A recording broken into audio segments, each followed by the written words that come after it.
suggesting before we do that, we get into the campaigning season of the year 479 BC, perhaps we should turn back the clock a little bit, talk about one of the key characters of the upcoming battle, Alexander of Macedon.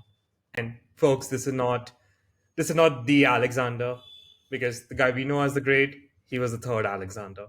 This is the Yeah. first. Alexander the First is a vassal of the Persian king.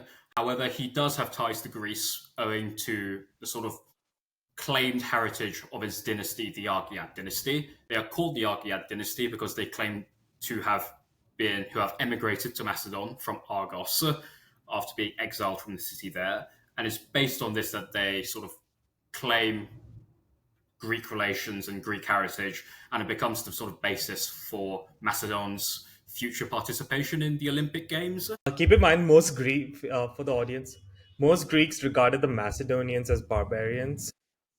They said that these guys are not Greeks, and to the ancient Greeks, anyone who's not part of Greece, right? Or maybe you could just say the Ionians and all are still part of them. Everyone else are barbarians. So Macedonians, Thracians, Persians, they're all barbarians. Carthaginians, Phoenicians, all barbarians. And it's important to sort of remember that barbarians, barbaroi, are just non-Greeks. They are not savages. So plenty of Greeks are perfectly happy working together with barbarians when it suits their own interests. So you have Greek tragedians and Greek philosophers going to the courts of Macedon because it's a kingdom and Macedon has quite a lot of gold inside of it. So if you want to sort of gain prestige as a sort of court musician or court historian, then Or just get paid. you're not going to turn down an offer from the Macedonian king, basically, even though he's a barbarian. And this willingness to work with barbarians and sort of receive them will end up playing a crucial role in the following events of the campaign. And this is when Mardonius first strikes at the Greek alliance with diplomacy. The first mission is led by said king of Macedon.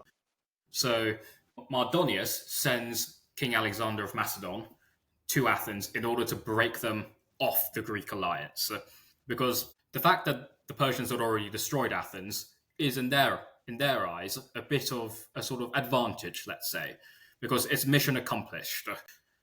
The grievance that the great king holds towards the Athenians has now been satisfied because the temple that they burned in Sardis during the Ionian revolt has been returned in kind by the burning of the Athenian Acropolis. So Alexander goes to Athens, now liberated from Persian control, even though it's been utterly ransacked. And he presents to the Athenians this proposal for the Athenians to Medize and defect to the Persians because the great king has now forgiven them for their crimes. And the offer he put, that Mardonius sent via Alexander the First, was pretty generous to the Athenians. They are going to be forgiven, right? As you rightly mentioned, hey guys, we're all cool. They said, we will restore all of Attica to you, all your lands will come back to you, all your territorial positions. And hey, you want more? We're happy to give it to you.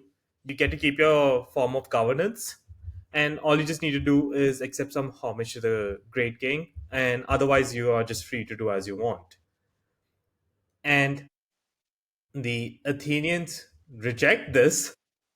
But the strategic reason also why Mardonius wanted to put this offer was to pry the alliance apart. The Athenians, as we discussed in our Salamis episode, is easy 50 to 55% of the Greek navy. And if you remove this contingent from the Greek navies, even the diminished Persian navy after Salamis would be free to go through the coast and raid and ransack the Greek isles and coastal settlements with ease. So Athens is the key to the entire alliance and the war effort, and Mardonius is trying to pry them apart, and they reject it pretty firmly, saying that and it's Most important because the Spartans also now know that the Athenians are key to winning the war. So once they hear that Alexander is in Athens, they rush emissaries over to the Athenians, promising economic aid because they know that the Athenians basically had their harvest destroyed and they had their city ransacked. And so they promise to economically support the women and children of the Athenians, as well as to offer military aid so that the Athenians don't lose their city again. Yeah, they said for the entire duration of the war, we are willing to feed your entire population Yeah. from the Peloponnese. And it's most important that they do this because the Peloponnesians have not yet finished building the defensive wall across the isthmus. So if Athens defects to Persia, then the Persians will manage to march all the way through to the wall, which is currently not yet fully prepared. This is the reason that Herodotus sort of gives for why the Spartans are so desperate to keep the Athenians on side. And the Athenians, as you say, respond to Alexander quite emphatically. They, according to Herodotus, they say the following: "We know of ourselves that the power of the Mede is many times greater than ours. There is no need to taunt us with that. Nevertheless, in our zeal for freedom, we will defend ourselves to the best of our ability. But as regards agreements with the barbarian, do not attempt to persuade us to enter into them, nor will we consent. Now carry this answer back to Mardonius from the Athenians, that as long as the sun holds the course by which he now goes, we will make no agreement with Xerxes.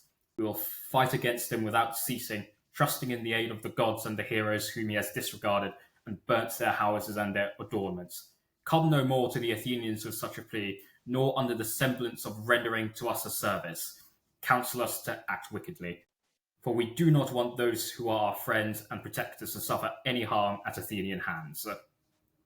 This is what they say to Alexander, but to the Spartans, they respond, "Know this now, if you knew it not before, that as long as one Athenian is left alive, we will make no agreement with Xerxes." And not to So mention, they this, also told the Spartan emissaries they don't need Spartan charity, they want Spartan armies. They yeah. don't give a shit about the food.